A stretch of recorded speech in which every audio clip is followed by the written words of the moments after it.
Hello, Narnach here. Welcome back to Duskers.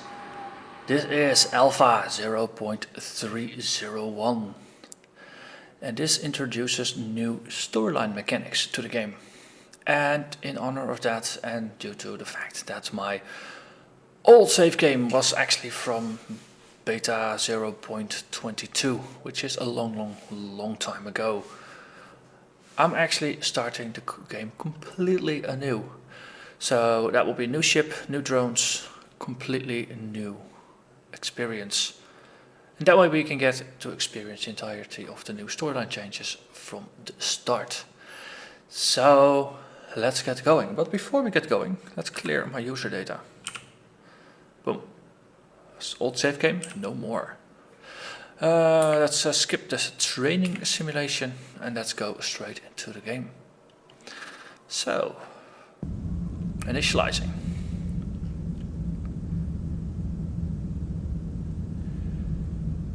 So, we only have a couple of days remaining and a crew size of 1. Me. Yes. So, do we want to initiate the emergency distress sequence? Well, yes, let's try that. And yeah, let's scavenge some resources. I don't think anyone is actually picking up the phone. Okay, so externally modified logs, let's read the logs. Summary of primary objectives. Gather intel and logs from derelict spacecraft. Gather resources necessary for survival. Search for survivors. If objectives cannot be completed, recommended action, initiate a reset, which basically just wipes the universe. It's pretty cool if your salvage ship has a superpower called reset to wipe the universe. Okay, so Duskers, this is season 2, but if you are new to the game and the series, I'll do a short recap. Duskers is a game in which you are piloting a salvaging spaceship and you are just stuck in the command cockpit, and your only way to interact with the universe around you is by docking with derelict spaceships, so basically spaceships that are just floating through space, and send out some salvaging drones. And those salvaging drones, they're not the most high-tech of the bunch. Basically think of them as Roombas with cameras on their heads. So they're prone to breaking or having issues, and yeah, your opportunities for controlling them aren't as advanced as you might want them to be. That said, they are your only means of survival, and if that's the only means, you actually do it. Okay, so we are looking at the system map, the star system map. There's also a galaxy and a universe map. Actually, we don't know anything about the universe, but we do know something about the galaxy. There's a couple of star systems that are further out around us. But for now, let's focus on the system and nearby derelicts to see if we can salvage some things to help us get further ahead. So, there's a Class C barge here. It has 0 infestation types, which is good. So that means it's safe from hostile enemies. Age is 24, so it's relatively stable. Distance is 0 because we are basically on top of it. We haven't visited it, and this ship has a scrap capacity of 50, so we can store 50 bits of scrap in it. And scrap is something that we use to repair drones, build things, and so forth. Okay, so let's decide to board. Before we board, we can choose which drones we bring. In the beginning, we only have 3 drones, and let's see, we have Sarah. So in season 1, I had 3 drones: Sarah, Twiki, and Mouse. So let's rename the other ones to Marvin becomes Mouse and Rick becomes Twiki. And in this case, let's swap them. Mouse was the first one, and I prefer my modules to be in a different configuration, so let's fix that as well.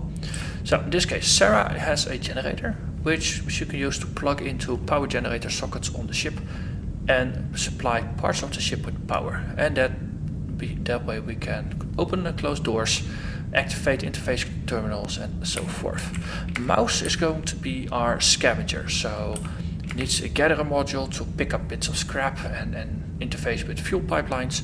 A tow module, so if there are ship modules or other broken drones, then we can tow those in. And interface to interface with the ship's computers. And then Twiki will remain as our stationary scout. So we can put Twiki somewhere and use the motion sensor to, well, sense motion. Because enemies that move around day to day show up as motion, which is a very good way to see where they are. Alright, well, the game begins. So we have, this is our overview. These three numbers are our drones. So number 1 is Mouse, number 2 is Sarah, and number 3 is a Twiki. This is the current room we are in, and this is an airlock. And if I type begin, that will actually execute a sequence of commands. To open up the door, it will send drones 1 and 2 out to room 2. And it will send a generator command to supply the room with power. So if one of the first 2 drones has a power generator, this room will be supplied with power. And supplying the room with power actually reveals the entire power grid to us. So there are 4 rooms, nicely arranged in a square. And there's an open door here. So let's switch to direct control mode. So in this mode, you can take direct control of a drone. You can use the numbers keys to switch between drones. And you can type commands to let the drones do different things. In this case, Mouse has a gatherer module, so we can gather scrap.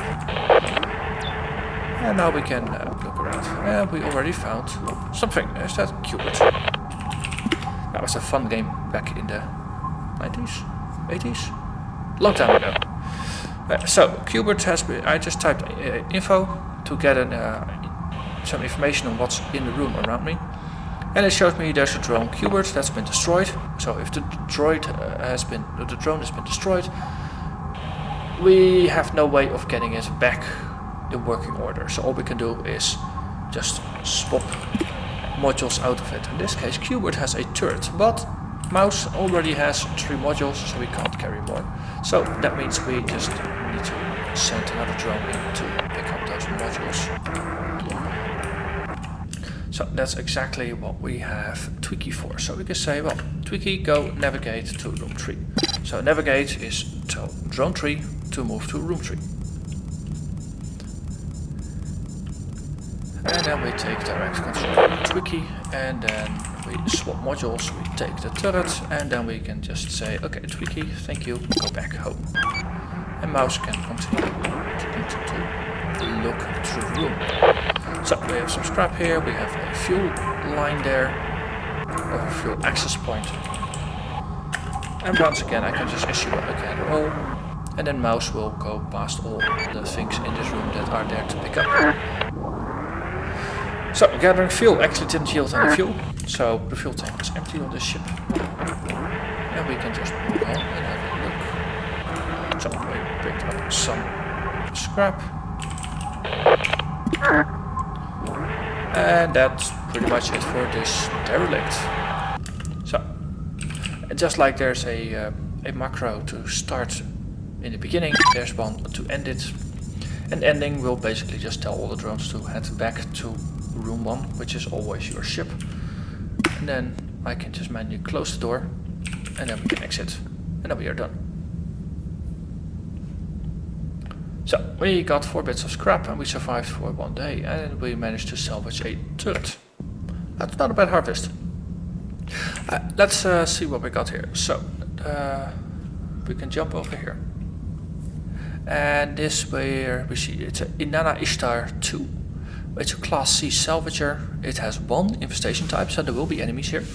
It's H20, so it's stable. And that basically means that the ship is unlikely to fall apart by itself, which is very good.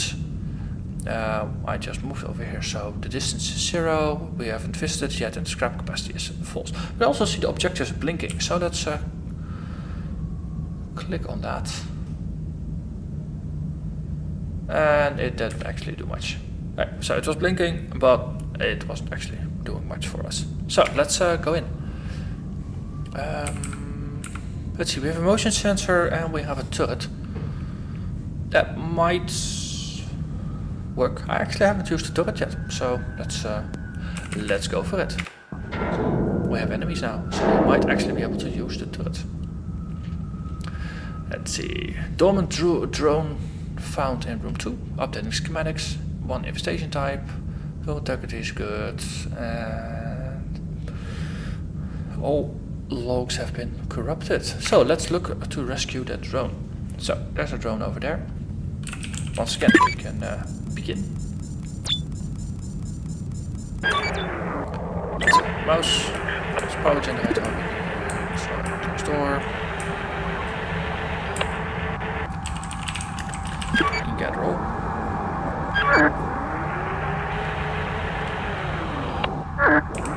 Some bits. So we have another room with a power generator and some scraps. Let's see if we can get a roll.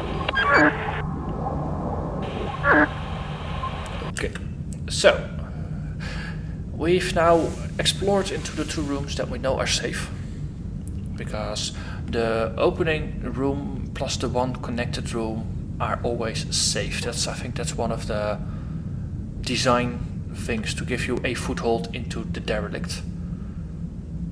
But now we need to know what's up. For that we have Tweaky. Tweaky has a motion sensor. And Tweaky's motion sensor is something we can use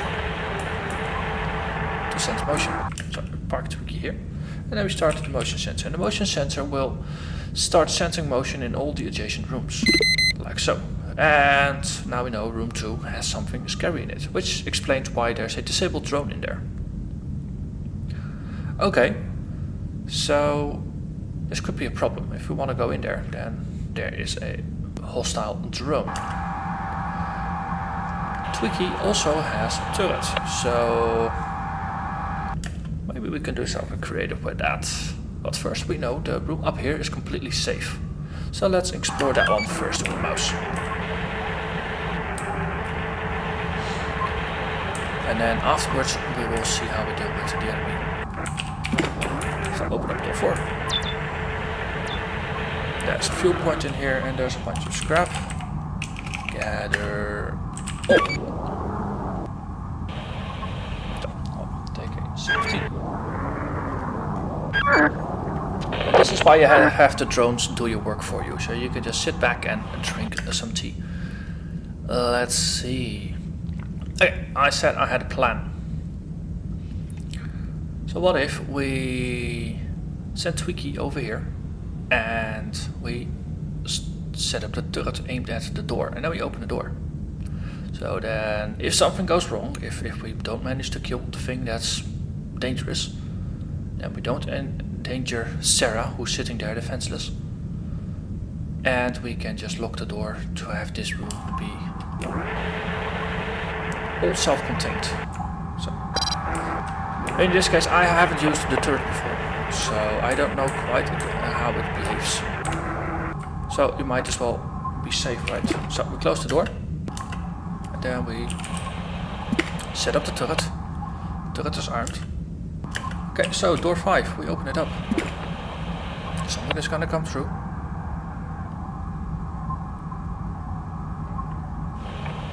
And then hopefully we will start shooting.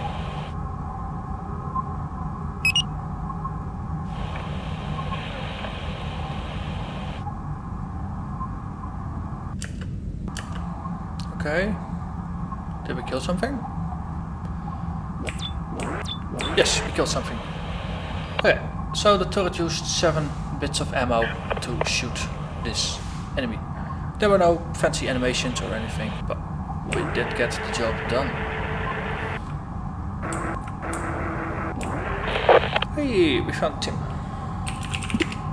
Cool.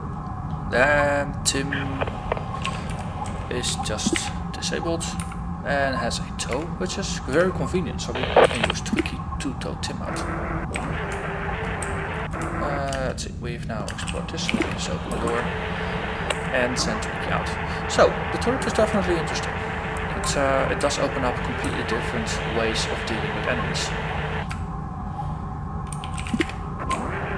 If you remember Season 1, I tended to play it initially as a puzzle game, where I would just corral enemies into rooms and basically park them or open up airlocks on them to flush them into space.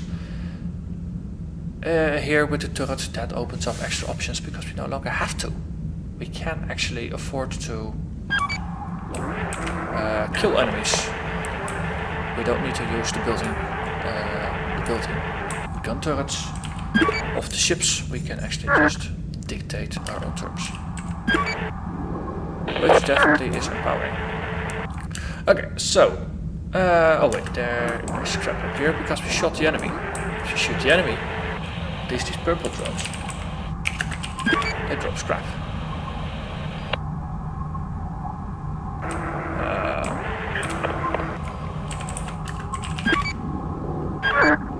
Yes. So Pathfinder gets a little wonky in between rooms, I suppose. So we have no clue what's behind there. So let's send it to Wiki and do some scanning.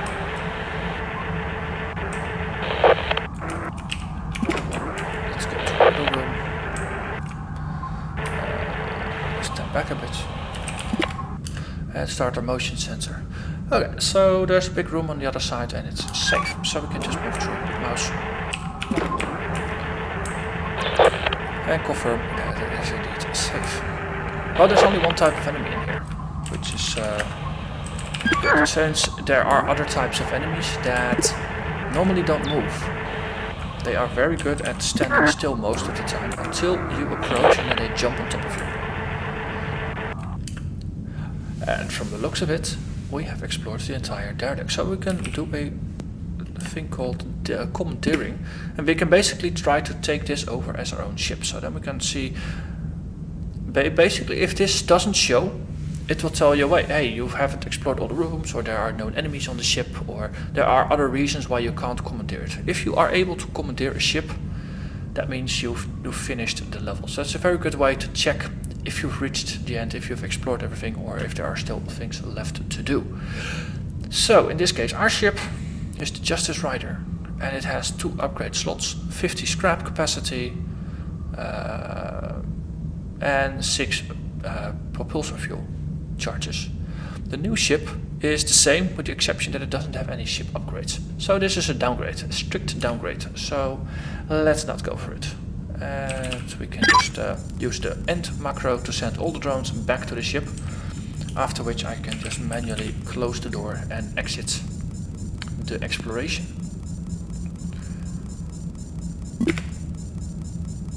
Okay, well, we've gained a drone, we've gained some scrap.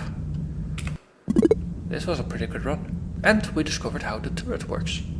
So, let's go over to the modifications and fix Tim up, since Tim is a bit damaged.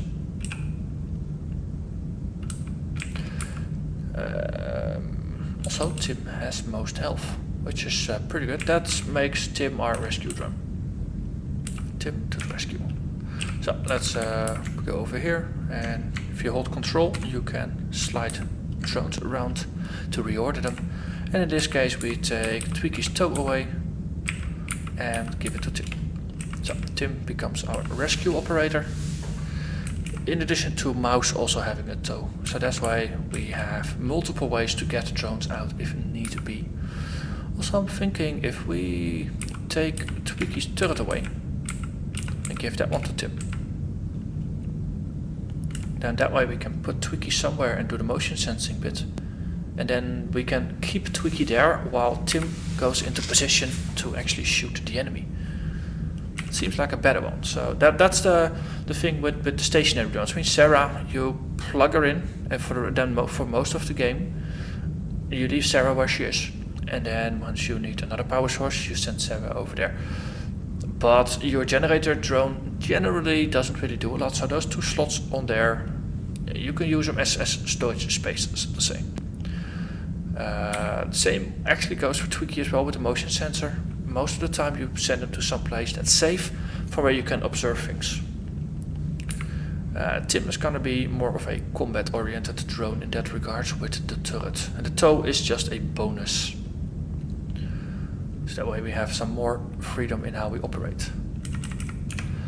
that's I think that was a pretty good first run. So next episode we are gonna go to this one, a Class C barge with once again an infestation type. Might be the same, might be different. We don't know until we actually try. But that's gonna be next episode. So this is the start of a new series, and as with all the starts of a new series, if you haven't hit the subscribe button yet, consider doing so. That way you will not miss an episode when it launches. Please hit the like button if you actually made it this far and enjoyed what you saw. It lets me know you enjoyed it, and more importantly, it lets YouTube know that people enjoy this content. So if people are searching for Duskers, they'll find this episode. And that way, if there's more people watching, I'll be more motivated to make more episodes. It's very simple how that works. So with that, I thank you very, very much for watching, and I hope to see you again next time. Bye bye.